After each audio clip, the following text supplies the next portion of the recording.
My name is Emily Quarles-Mowrer, and I am a member here at the Unitarian Universalist Fellowship of Pottstown. I'm not actually a member, oh man.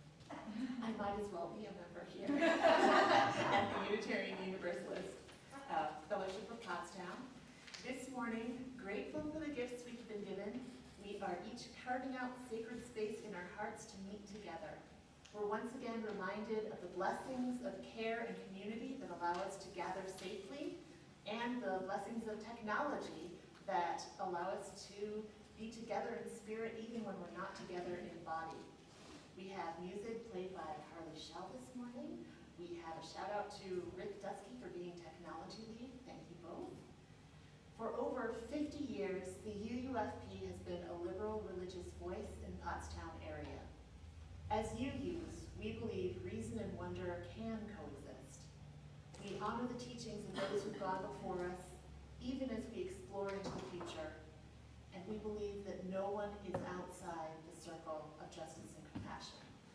We hope your spirit and your mind and your heart are all refreshed as we commit one another, commit ourselves. Goodness gracious. I'm having technology problems, sorry. Once again to our 7 guiding principles. We come together this Sunday morning and every Sunday morning, not because we share a creed, but because we share a promise to support one another on our spiritual journeys.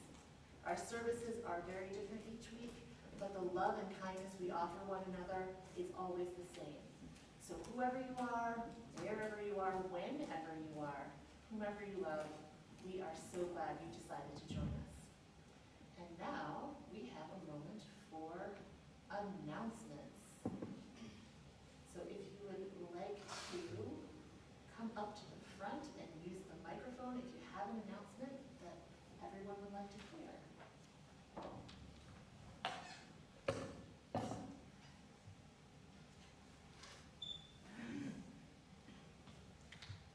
And apparently there are no announcements. Okay. We are not usually this quiet a bunch.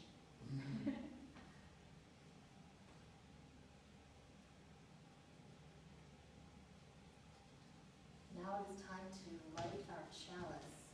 We light our chalice this morning in honor of that great gift that pushes the seed towards the sunlight and our blood through our bodies. The words to think on this morning are by Marjorie Montgomery. I am glad I came into this world able to think and reason. I'm glad I came into this world able to feel pain and pleasure, sorrow and joy, anger and love. I'm glad I'm able to heal, both physically and mentally, able to be aware, able to grow and change. I'm glad I came into this world able to feel with others and to care for others. I'm glad I came into this world unique and singular. I'm glad I came into this world an unfinished creature moving towards completion. I give thanks for the many gifts of life. I am glad I came into this world.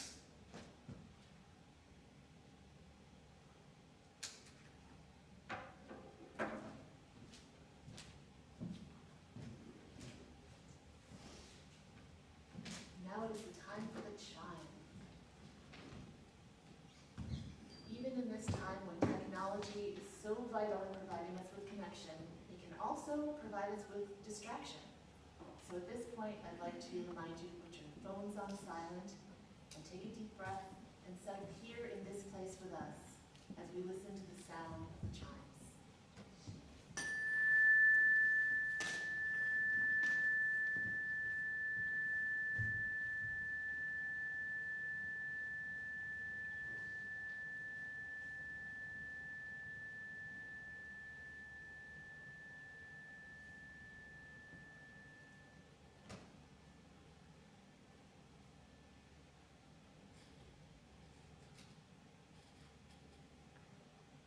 For opening words this morning, we have a selection by Arlen Goff.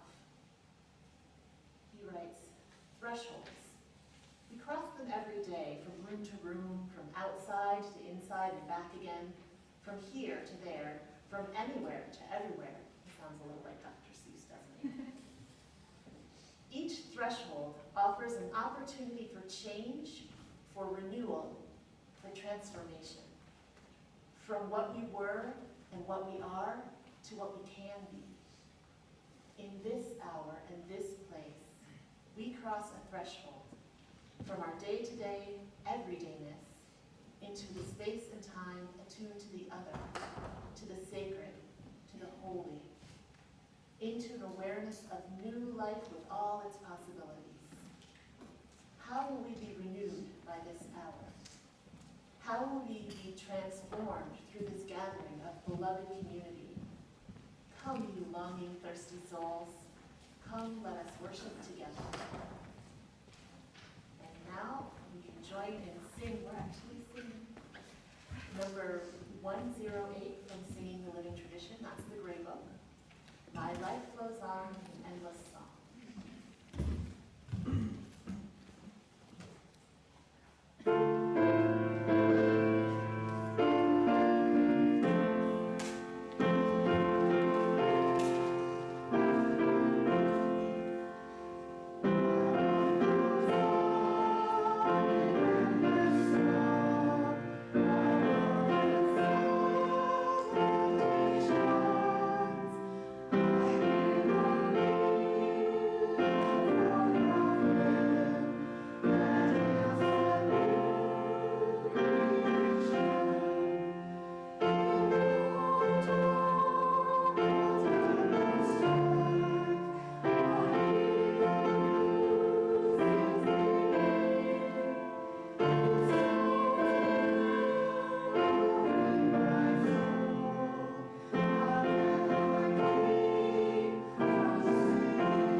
So we're all welcome to stay in our own seats. We don't have to sit on rugs on the floor. Oh, thank you. Our story this morning is called Homer's Wings. It's by Caitlin Cotter-Culliver, and she is a UU who specializes in UU education. So she has a great story. I don't know that it happened this way, but I do know that it's true. Long ago and far away, or more likely, quite recently and quite nearby, high up in the mountains on a black cherry tree, an egg was laid on a leaf. And in the light of the full moon, out of that egg hatched a little brownish caterpillar with white markings that would look to any bird who might chance by, perhaps like bird droppings. That caterpillar's name was Homer. Homer looked around in surprise and wonder to find himself alive in the world. Better eat your egg casing, little friend, said a black and spiky caterpillar nearby. Homer did just that, and he looked at his new friend. Welcome to the world, said the other caterpillar, whose name was Alex. It's delicious. Here, try some of this leaf. To Together, the two caterpillars munched on leaves that spring. Through rain and sun and sunrises and sunsets, they laughed together at the antics of baby birds and hid together under the leaves that the black spiky caterpillar had collected, so parent birds would not catch them and feed them to those baby birds. Alex taught Homer all he needed to know about life on a leaf: how to stay safe, how to munch, how to enjoy the feeling of the sun and the wind and the slowly warming mountains each morning. Together they gazed up each night at the beautiful moon. But one day, the black spiky caterpillar was different. He started doing something new, and Homer was alarmed. "What are you doing?" asked Homer, as Alex carefully put down silk on the underside of a twig in the newest collection of leaves and began hanging upside down. "Making a chrysalis," said Alex. "Oh, what?" That is a funny word, chrysalis. And I was about to say, does anyone know what that means? Well, I bet you all do. So over the next couple of days, in the shelter of the leaves, the spiky black caterpillar shifted and shed its skin and became a strange, bumpy, lumpy brown thing hanging there, not making any conversation. What could this mean? For a week, Homer munched quietly by himself, watching the strange brown hanging thing that used to be his friend, wondering and worrying as the strange lumpy brown thing shifted in color and size and pattern. Then one day, out of the strange lumpy brown chrysalis pushed an even stranger new creature.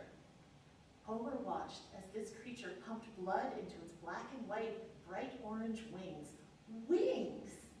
and unfurled a strange new mouth. "What? Who are you?" cried Homer. The new creature turned to look at him. "Oh, little friend," it said. "It's still me. I'm still Alex, the one you laughed and hid and munched leaves with and watched the moon with. But now I'm a butterfly. I'm an admirable butterfly, to be specific," said Alex proudly. "But you changed," cried Homer. "You were as constant as the moon, and now you've changed." Alex smiled gently. "Oh, friend," they said, "we're supposed to change. Why, even the moon is different from night to night. Sometimes we see all of it, sometimes only a sliver, sometimes we don't see it at all." "But I don't want to change," lamented Homer, scared and sad. "Change is a part of who we are," said the butterfly, who was also Alex. "And now our friendship must change too.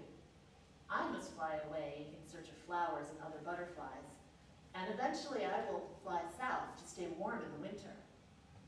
You must continue to eat and grow and stay safe from the birds, but you will change too. Just remember, you are loved, and whatever your body does, you are a beautiful friend, and I am glad I know it." And with that, Alex took to the sky. All that summer, the little brown caterpillar ate and grew and hid and watched the moon, which did actually look a little different every night. Homer became a bigger brown caterpillar.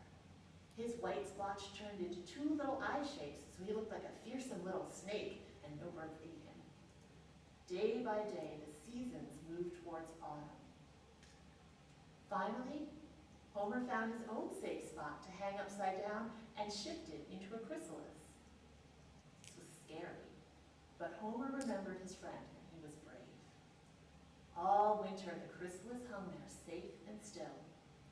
And in the spring, Homer felt himself stir, felt his new body shift once again, and wiggled free to find himself with a new mouth and wings.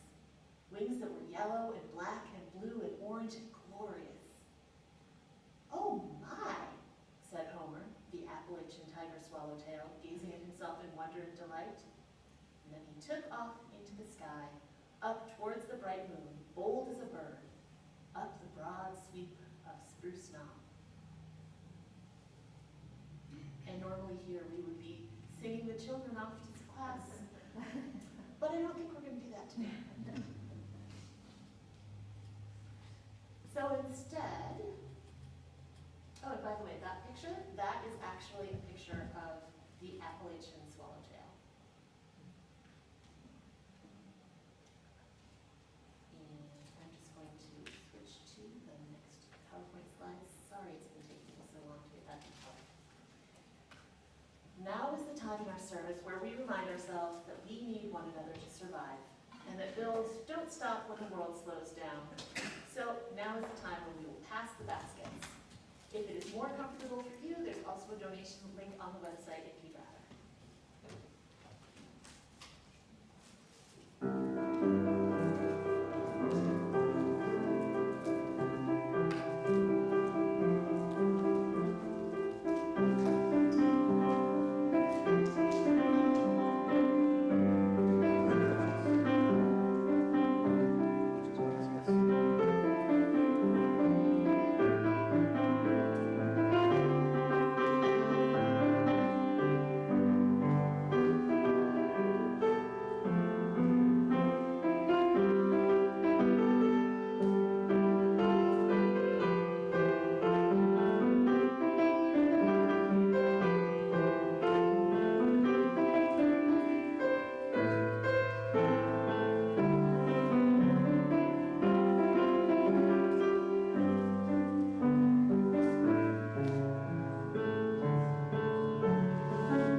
Just around the riverbed from Pocahontas.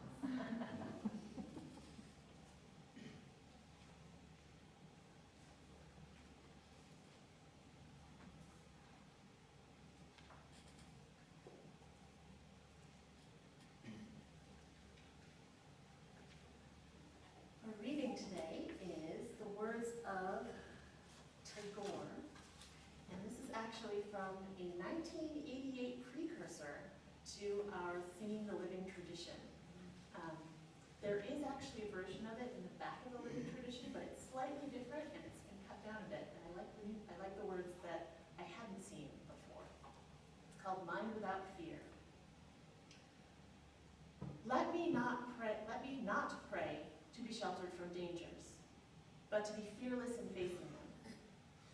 Let me not beg for the stilling of my pain, but for the heart to conquer it. Let me not look for allies in life's battlefield, but to my own strength. Let me not crave in anxious fear to be saved, but hope for the patience to win my freedom. Give me the strength to lightly bear my joys and sorrows. Give me the strength to make my love fruitful in service. Give me the strength to never disown the poor or bend my knees before insolent might. Give me strength to raise my mind high above daily trifles. Where the mind is without fear and the head is held high, where knowledge is free, where the world has not been broken up into fragments by narrow domestic walls, where words come out from the depth of truth, where tireless striving stretches its arm toward perfection, where the clear stream of reason has not lost its way into the dreary desert sand of dead habit, where the mind is led forward by thee into ever-widening thought and action, into that heaven of freedom, let my country awake. If only, right?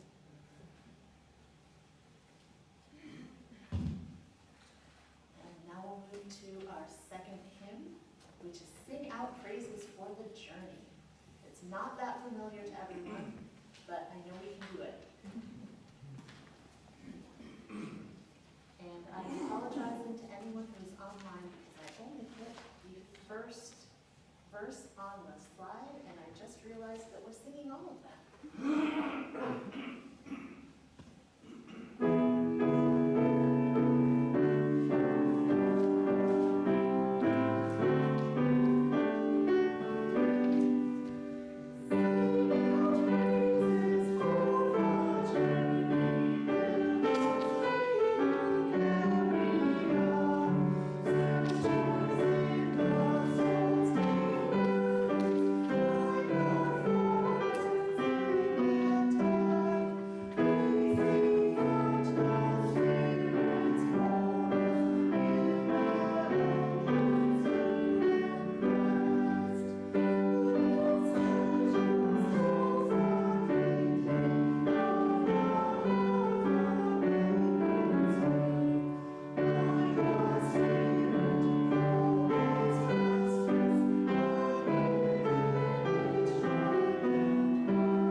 May change me. So, if anybody is in a David Bowie fan, you may recognize this from Changes. Change. I thought of this title because for about a week last month, I could not get this song out of my head. I don't even know all the lyrics to the song, but, you know, I get turn to face the strange, stuck in my head. And it goes, you know, turn to face the strange, changes. I don't want to be a richer man. Time may change me, but I can't trace time. And, you know, when I read, I don't want to be a richer man, I was like, who doesn't want to be a richer man? Really? But you know that crazy lotto jackpot we had like on Friday? It was up above $1 billion, which, you know, the lottery signs can't even put the number up there because it's too big. Yeah, that's a big lotto. And of course I went out and bought a ticket, yeah, you know. But then when I realized what would happen if I actually won that $1 billion, I was kind of thinking, it's a good thing that those odds are so bad. Because they say all you need is $1 and a dream, or at least they did when I was a kid, I don't know. Inflation has struck even our dreams. All you need is $2 and a dream. But when I imagine winning the lottery, I think about the changes it would bring. And some of them are great, like I could pay off all of my credit cards and I could pay off my house. But some of them are pretty crappy. Like people coming out of the woodwork trying to ask you for things, people you don't remember telling you that they're related to you. The fact that you would have to buy a new house because everyone would be thinking that you're so rich that they can just come into your house if you're not living like behind walls. It doesn't seem so great anymore. Maybe I don't want to be a richer man. All right, Bowie, I'll give it to you. It just occurred to me that I've had this song. If you were wondering why you couldn't hear me, that was the reason. All right, so do any of you ever do that thing where you look at houses online? Like, you're just scrolling through Redfin or Zillow, and you're looking at like, not just regular houses, not like the houses that you would actually buy, but like the crazy houses. Like $30 million with like a $1 million pool. And you're like, who needs a $1 million pool? Yeah, the ones that you would actually need to win the lottery in order to afford them. It is really fun to dream about living in a house like that. But then I think about it and I consider the changes that I would need to make to my life if I wanted to live there. And like, well, they're definitely not close to the girls' school, so that's a bigger commute. And they're so big that like cleaning it is a full-time job. And I can't mow a lawn that big. And my personal favorite, that rose garden is so big that it would turn into Sleeping Beauty's castle before I knew it. When I really think about changes that would come from winning the lottery, not so keen on it. You know, psychology today talks about change as a process. And this is changes that you are going out into the world and trying to make for yourself. This is from an article in October of 2021, not 1921. An article by Amanda L. Giordano. And Giordano talks about the research of Prochaska and DiClementi in the 1980s that evolved into the trans-theoretical model. They don't usually refer to it as the trans-theoretical model. They refer to it as the stages of change model, which is a little easier to remember. So this model describes behavior change as having 5 stages: pre-contemplation, contemplation, preparation, action, and maintenance. 5 easy stages. 5 easy stages to change your life. Yeah, that sounds like something that you would see on an infomercial. Well, Giordano's article is written from the standpoint of, addiction or bad habits. But the model works for any kind of voluntary change, like New Year's resolutions, or move, or a job change. So the steps are the same. It would be pre-contemplation, where we know something's wrong, but we don't know what needs to change. So we may feel dissatisfied, we may not have a focus for our dissatisfaction. In the case of a move, we may be constantly thinking about how long our commute is, or how tiny the kitchen is, or lamenting the state of the tiles on the bathroom floor. Or if we're talking about a resolution about exercise, well, maybe we're noticing feeling tired. In Giordano's article, she uses the example of a smoker who's reminded constantly by friends and family that smoking is bad, and if my kids were in this room, they'd be like, "I know, Mom!" Every time I hear something on the radio about smoking, I'm like, "Smoking is bad, don't do it."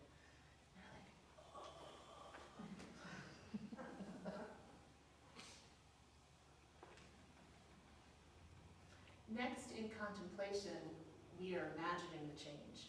So in the case of a move, we are doing that browsing aimlessly through Zillow, but kind of intentionally, like not just looking at, oh my gosh, can you see how this person tiled not just their bathroom, but they tiled the ceiling? Have you seen those? There are some really weird ones. Or that house that was completely filled with dolls. That was scary. That's on one of those websites where they compile the creepy places that people put up on Zillow. And you're like, really? You're trying to sell your house like this? Okay, good luck with that. But this would be so if you're in contemplation, you're thinking about a change. You're thinking, oh, wow, I might check the price of that Fitbit, or I might look through those couch to 5K apps. I don't think I could actually do one of those, but I'll look at it. Or in Giordano's smoking example, the smoker hearing from their family 700 billion times that you probably shouldn't do that anymore, acknowledges, yeah, quitting is a good idea. Someday. One thing the literature mentions, but doesn't really elaborate upon, is that hallmark of the contemplation stage is ambivalence. Humans are notoriously resistant to change. we have what is called an uncertainty bias, where any change or any potential change is immediately perceived as negative. The pain of staying in a situation has to outweigh the fear of making the change. And I think that Mary actually talked about that recently. Honestly, the parts of our culture that say giving up is quitting and quitting is bad, they don't help people who feel stuck. You know, when I was in my 20s, I had a job that I did not like. And it wasn't because I wasn't good at it, I was actually up for promotions. And it wasn't because people were mean, I liked my coworkers, they were great people. But I hated the work. I would cry every day, my whole commute, just crying. And after about a year, and Clayton telling me, like, I'm gonna call your mom again, which he did. He called my mom on me because I was crying in the car on the way to work, and he was like, it's not safe, you can't drive like that. Finally, I quit. And I didn't have another job lined up, and I didn't have something else to do with my time, but I felt so much better. I felt so much lighter, I felt so free, I felt so much better since I took that step. But it was such a hard step to take. And you know, me taking that step away from a decent but painful situation into like a super easy, supported situation, that was a hard step for me to take, and it just makes me feel for those people and hurt for those people who are stuck making a step out of something awful into something completely uncertain. Like, you know, what about those people in abusive relationships? And you know, you hear that, oh, it's so hard to leave, and you think to yourself, why is it so hard to leave? But if I had such a tough time quitting my job for my husband to support me for 3 months, I can't imagine leaving everything I have and everything I know and going into hiding and just having to trust that the universe is going to support me and help me to get back on my feet. That is a terrifying choice to have to make. I can't imagine it, and those people just need all of our care and compassion.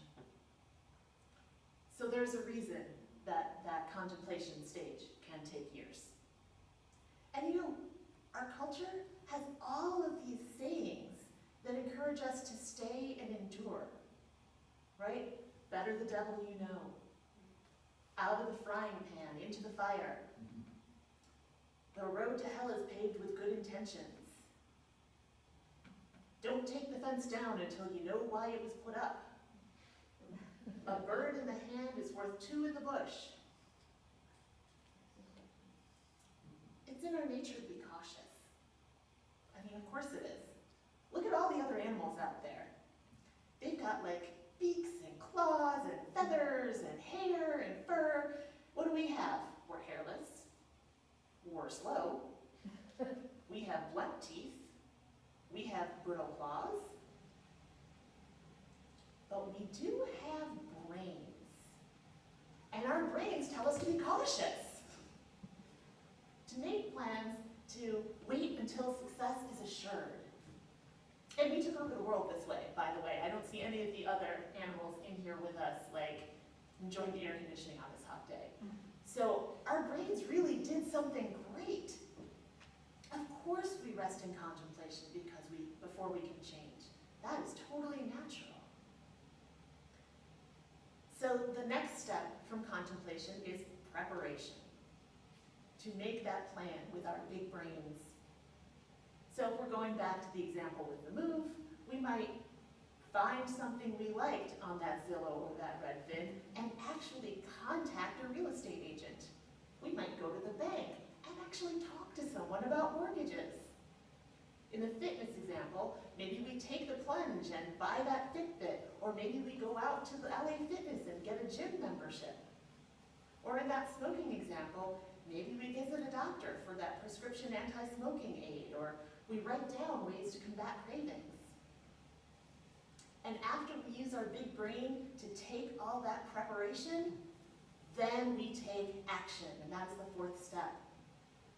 making that change, making that move, going to that gym, throwing out those cigarettes. And then you're like, okay, we're done. We did it, we changed.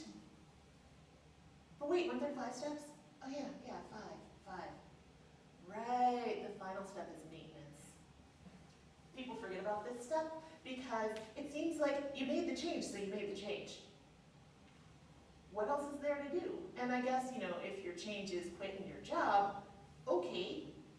Well, once you made that change, you can't go back and be like, by the way, I didn't mean to do that. Now, if you sold your house, you're not going to walk in and see like, yeah, I sold it by accident, so I'm just going to come live here. No? But if that changes behavior instead of circumstances, you really have to work to keep that change going. You have to decide every single morning that you're going to pay attention to what that Fitbit tells you to do. You're going to have to pay attention every time that craving hits to chew gum or whatever your plan was. And the decision can be hard because you're making that change over and over and over again every single day. And one of the things that people hold on to when they're struggling to choose to change is this phrase. You may have heard it before. It's, "This too shall pass." And I looked up "This too shall pass," and I would like to thank Judy Voigt of the blog Soul to Soul for this retelling of the story of Solomon's ring. There is a Jewish folktale where the saying, "This too shall pass," originated. In the story, King Solomon wanted to humble his servant Benaiah ben, I'm going to trip over this so bad, apologies, ben Yehoiada. He gave Benaiah a task to find a ring that, when worn, will make the happy man sad and the sad man happy. King Solomon asked him to be back within 6 months for the celebration of Sukkot. And the king fully expected Benaiah to be unsuccessful because, of course, what ring can you put on that will make you sad if you're happy and happy if you're sad? And anybody who says wedding ring. So Benaiah searched for that ring but could not find it anywhere. On the night before Sukkot, Benaiah stopped and asked a merchant if he knew of a ring that would make a happy man sad and a sad man happy. And the merchant nodded and went into his shop. And what did he bring out? But a ring. And the ring was technology. And the ring was engraved. To King Solomon's great surprise and dismay, when Benaiah came back into court, he came and he handed his liege this ring. And on the ring were 3 Hebrew letters, a Gimel, a Zayin, and a Yud, abbreviations for Gamza Yavor. And in English, this means, "This too shall pass." This too shall pass. This struggle that feels so hard today will not last forever. This golden moment that should be savored while you are in it, because this exact moment will never happen again. Yes, this moment too shall pass. Someone once said, the only certain things in life are death and taxes. And then writer Terry Pratchett added, taxes are worse because at least death doesn't happen to you every year. But I think it's more accurate to say that change is the most certain thing in life. Because what is death but another change? A change that we don't know anything about. We spend our whole lives changing. So I remember sitting on my avocado green rug in front of my giant, heavy, black and white TV that had like a fuse in the back. You guys remember those? They were like an actual piece of furniture. And listening to Mr. Rogers sing the song, "You're Growing." right? I'm not that person anymore. I also remember being in my front room on now a light blue carpet. It wasn't just a rug, it was an actual carpet now, whole floor carpeting. And I remember packing everything I owned into a bunch of storage cubes to take to college the first time I left. But I'm not the same person that packed up all those boxes. I'm not the same person I was before my husband and I brought home our 2 daughters to our little red house. Changes, even happy, positive changes, they take time to get used to. But all of these changes make me the me I am right now. And the changes that I make today, all those choices, they make me the me that I am tomorrow. And sure, sometimes we don't get a chance to choose the changes we live with. There have been changes in my life that I never would have chosen. I remember sitting on the stairs in my basement when I was 9, not too many years after watching that Mr. Rogers on the autograph with the creamy carpet. I remember it was right after my dad died of colon cancer, and I was sitting there staring into space in the scariest part of the house, thinking, I never could have imagined that I would ever have a life without my dad. And that now, after he's gone, it's just normal to not have him there. And I'm sure that you have all had changes in your life that you didn't choose. But you still made it through. And now the change doesn't feel like it was a change, it just feels normal. Like that's life. There have been changes in the country that I never would have chosen. We can enumerate them. There are many. But just recently, the fall of Roe, or the tragedies in Uvalde, and my hometown, Buffalo. There are changes in the world I never would have chosen.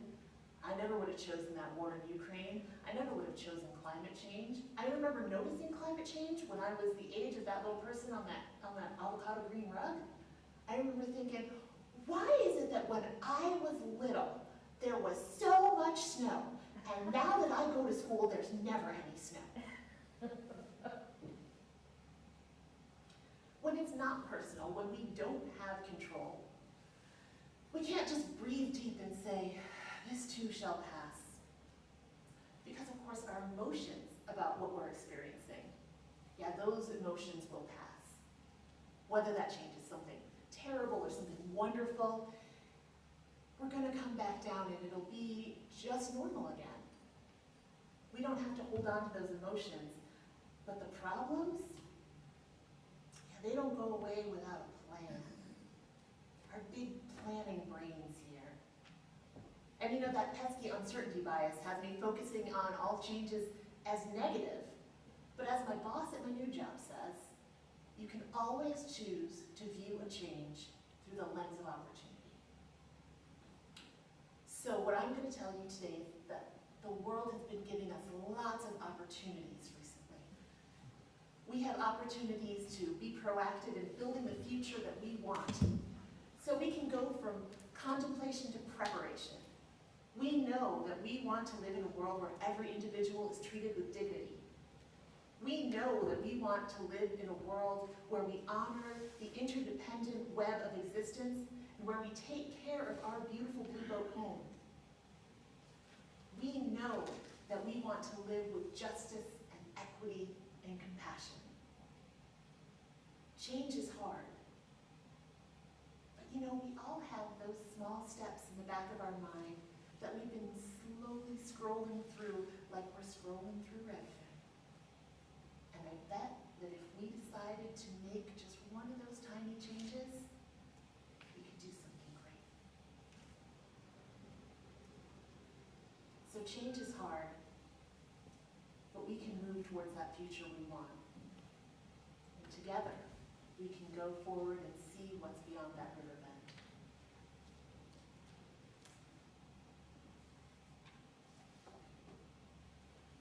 So, Alan Watts says the only way to make sense out of change is to plunge into it, move with it, and join the dance. So let's join that dance with singing hymn number 311, Let It Be a Dance.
Now is the time when we extinguish our chalice.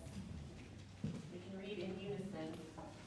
We extinguish this flame, but not the light of wisdom, the warmth of community, or the fire of commitment. These we carry in our hearts and in our hands until we are together again.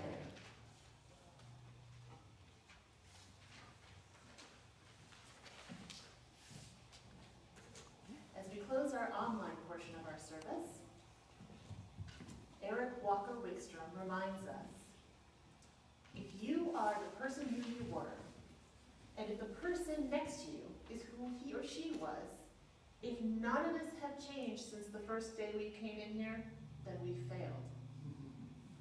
The purpose of this church, of this community, of any church, of any community, any temple, any zendo, any mosque, is to help its people grow. We do this through encounters with the unknown in ourselves, in one another, in the other, whoever that other may be for us. Because these encounters have many gifts to offer. So may you go forth from here this morning, not who you were, but who you could be. And so may we all. And Carly will play Spirit of Life.